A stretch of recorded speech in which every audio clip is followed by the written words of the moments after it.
We're going to recrystallize a sample of anthrone that contains a less soluble impurity from toluene. So the sample can be seen here. You can see that there's an impurity that has a bluish green color. So in order to do the recrystallization, we prepare a sample of boiling solvent, which is the toluene you see on the hot plate. Add a small amount of the boiling solvent to the sample to be recrystallized, and place the sample to be recrystallized on the hot plate.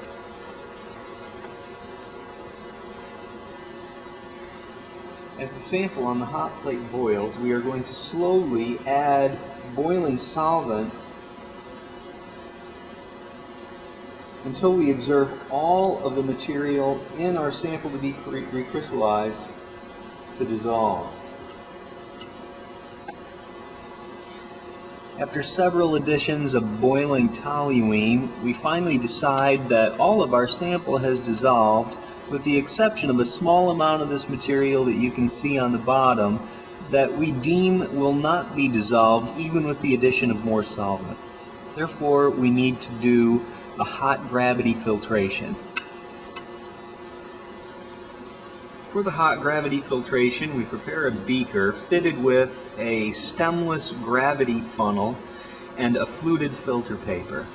We're going to filter our recrystallization solution through the fluted filter paper into the beaker on the hot plate. This is what makes it a hot gravity filtration.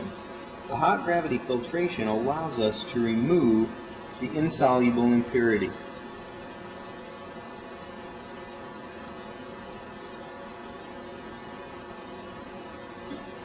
By doing the gravity filtration on the hot plate, we minimize the amount of crystals that may form in the filter paper.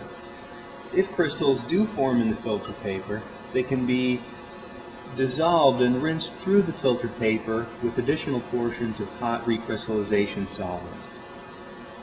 If this wash is done, it is usually necessary to boil off some of the recrystallization solvent.